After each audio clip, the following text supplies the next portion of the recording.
this personal growth challenge that we are in together to step into the persons we want to be, that we really have become on the inside, and just leave behind the unwanted or unserving parts of us. I'm loving this, I have to say. If you want to join in but you haven't already, I would suggest you watch my first video where I explain everything.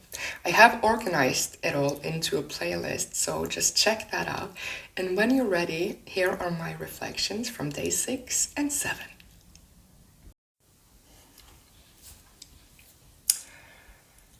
Sometimes we're just too low on energy. We're in too low of a mood to do something actively to feel better, right? Like to change our thoughts or to question our thoughts and beliefs. And ironically enough, for me, that often comes in the weekends. So also like these last couple of days, I started off good. I had a lot of energy and excitement, which I always have when the weekend is about to come, right? But I have this crash in the middle of the day, and I often have that.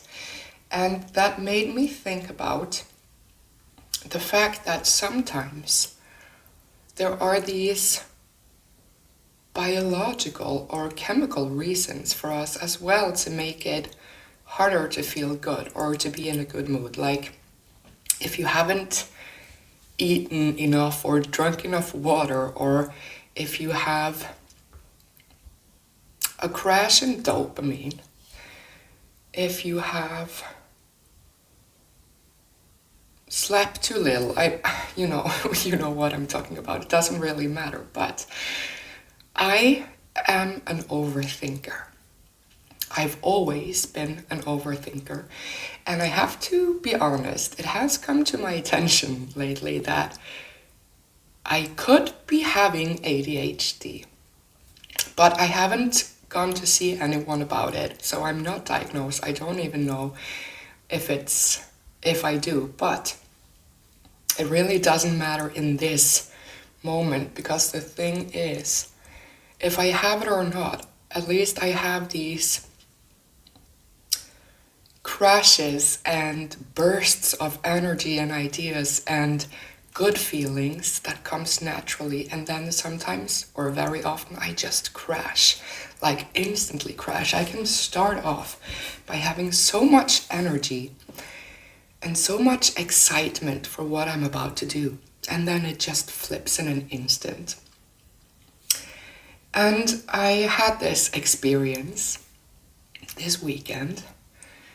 Like I said, in the middle of the day, everything just fell down. My energy, my mood, all of it.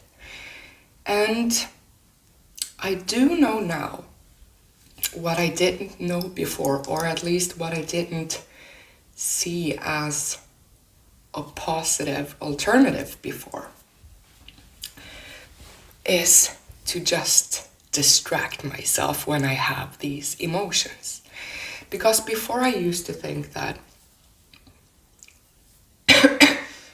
distractions, we've all been taught that you can't distract yourself from reality, right? You need to tend to reality, you need to be in reality.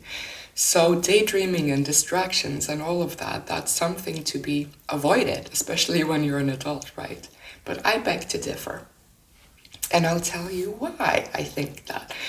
And that is because I've been talking a bit earlier about this emotional ladder and the fact that we can jump from the lower step, which is the lowest energy and mood, to the highest step in one leap, because the brain doesn't work like that.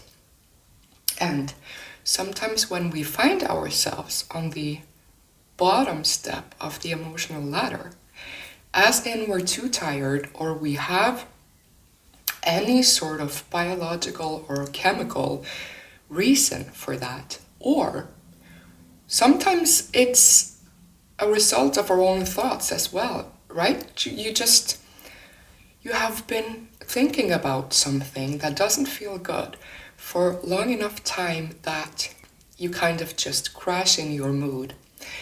And from there, it is not really easy to question or change these thoughts and then make yourself feel better. Because the momentum of this negative energy is too high. You're too far down on the ladder that you don't even find the energy to do something about it. But I still don't want to stay on that step and find myself in a rut, right? So that is where I today, and for the last year maybe, have been really using distractions on purpose. Because in these moments, where I know that trying to reach for better feeling thoughts, especially about the topic that I'm thinking about, that is too big of a leap for me. So I know that I can't try to reach for feeling great because that is setting myself up for failure. It's too big a leap. And I don't want to feel worse by doing that. So what I do want in these moments is just to stop the momentum of the negative feelings that I'm having. And the easiest and most effective way to do that is to deliberately distract myself. Stop thinking about whatever I'm thinking, because that is, especially for an overthinker, that is not the easiest thing to do, especially by using your mind, because you're just going on and on and on about these things in your mind.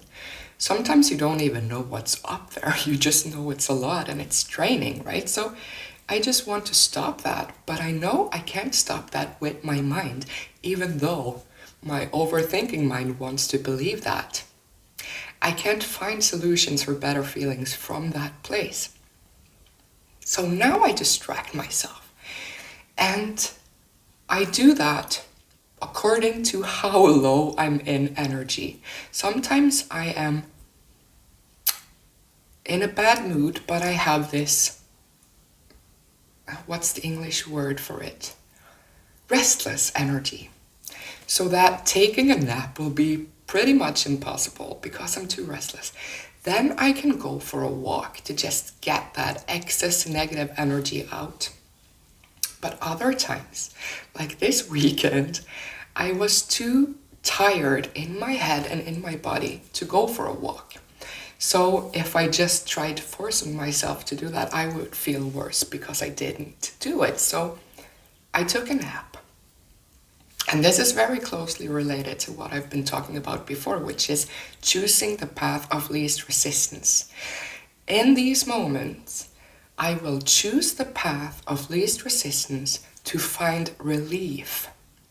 And we can use the path of least resistance to do things as well. But in these moments, when I'm feeling too low, I just want to find relief from my negative mood, from my feeling of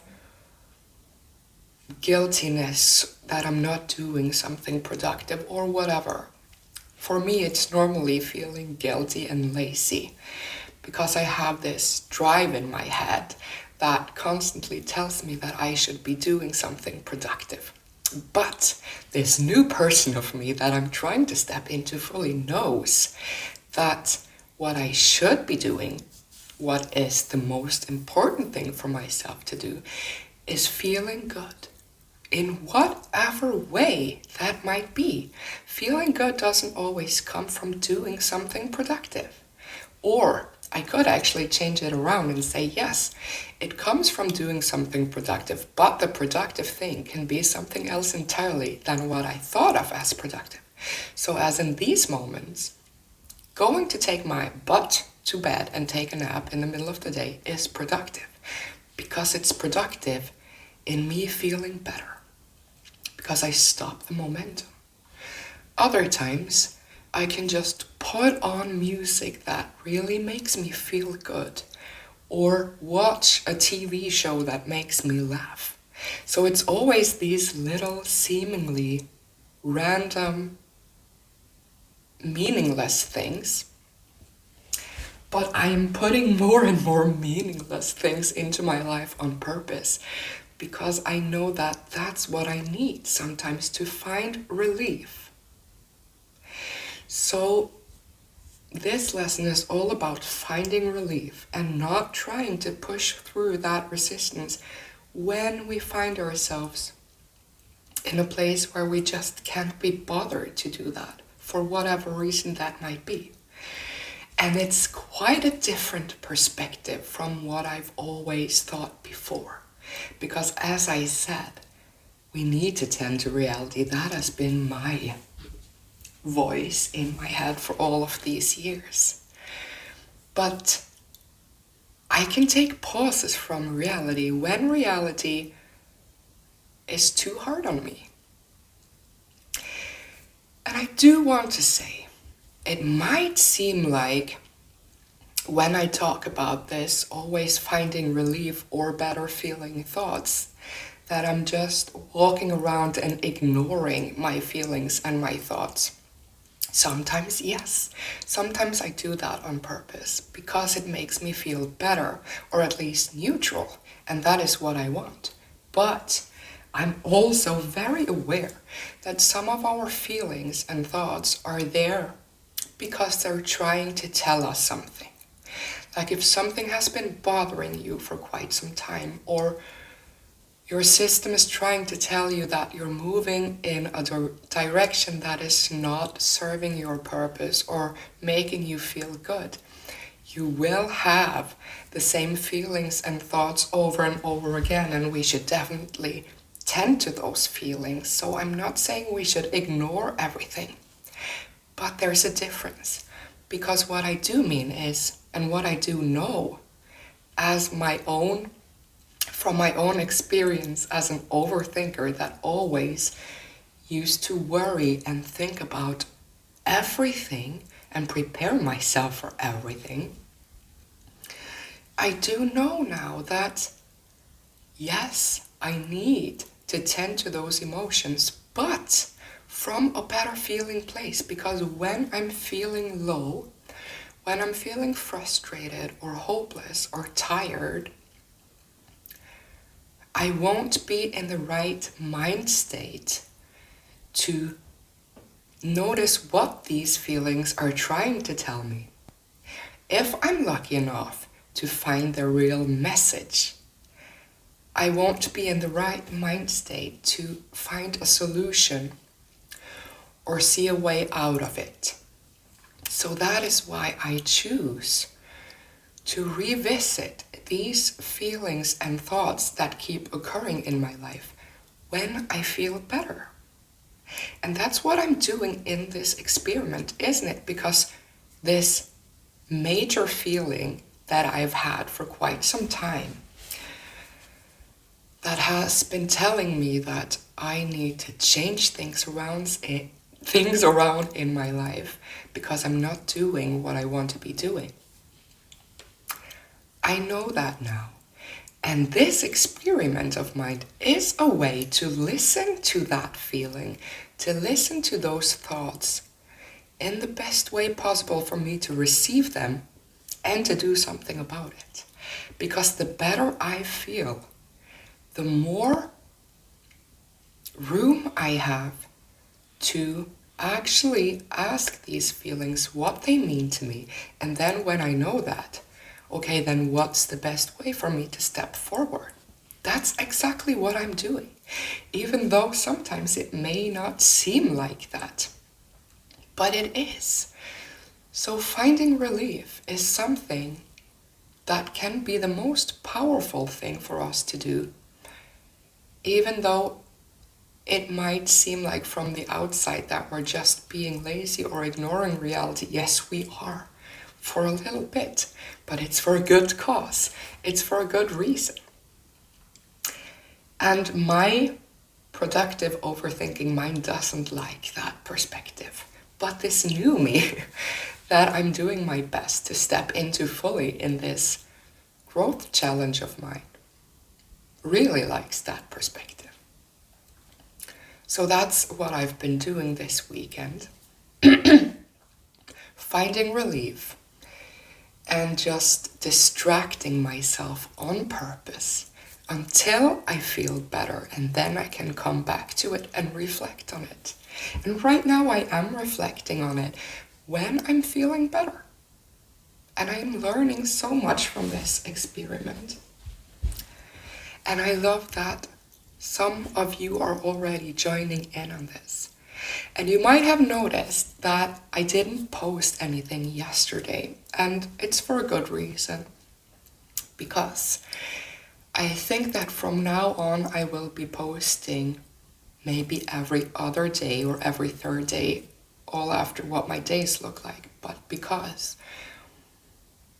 when we keep feeding our minds these new perspectives and reprogramming our minds, I think we also should be giving it some time to let those seeds grow and internalize them.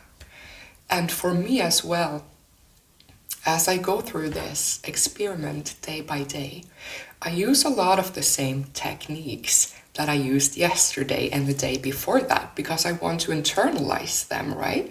And I want to continue to start my days off with this morning mindset that I've talked about earlier and all of that. So I don't need to come back and talk about the same things all over again for you guys.